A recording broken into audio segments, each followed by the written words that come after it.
A lot has been written and said about him.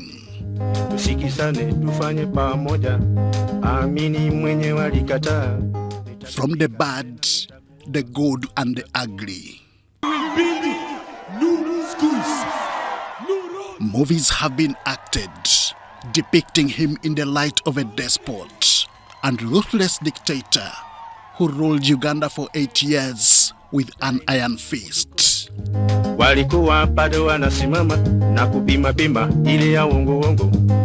Music has been composed to show the general life of General Idi Amin Dada, both as president of Uganda and as an army officer.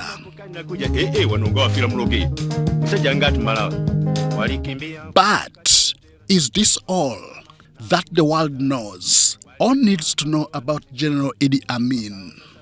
This is just one of the questions that the inaugural Idi Amin Memorial Lecture seeks to address.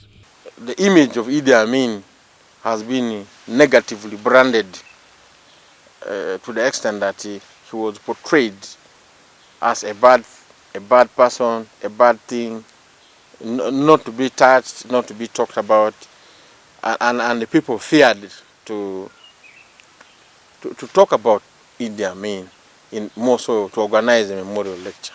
According to former Obongi County Member of Parliament, Hassan Kaps Fungaro, not everything written and said about President Idi Amin is necessarily true. Most of the things which are written are based on the negative branding of Idi Amin. That this was a butcher, Idi Amin was a killer. Some even went to the extent of telling people that Idi Amin ate human flesh, that he ate one of his sons, and yet the son has been living up to today. We've been hearing about these things. So, talking about Idi Amin in that bad light and talking about Idi Amin in the good light has prompted critical thinkers to ask questions. How was Idi Amin? This is happening 44 years after the former president was overthrown in 1979, fleeing to Saudi Arabia, where he lived in exile until he passed on 20 years ago. The memorial lecture is set for early September 2023 at Muni University in Arua City.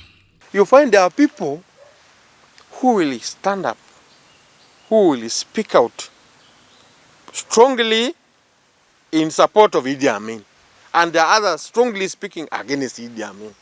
So the picture of Idi Amin, really, in the court of public opinion, in the ordinary Ugandans, is very confusing. You cannot say Amin was good and you go away unchallenged. You cannot say Amin was bad and you go away unchallenged. So we want to re-examine this. The lecture comes with infrastructural development projects with higher institutions of learning in the West Nile region standing to benefit. There are people who want to establish universities in memory of Idi Amin. And to that effect, when we said all these things, Muni University has submitted us this. They have projects also they have designed, which they want to have constructed and sponsored in memory of Idi Amin. One here is a multipurpose learning and business center in Muni University. General Idi Amin forcefully took power in 1971 from President Apollo Milton Obote, ruling by decree up to 1979, when he was overthrown, fled to Riyadh in Saudi Arabia until he died in 2003. There are certain records in the minds of people, in the hearts of people, which are not written down. So we want to do this memorial lecture in a way to tickle the minds of people to do research.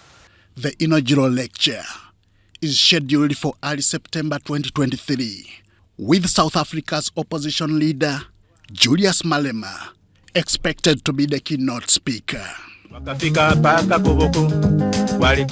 Henry Okrut, UBC.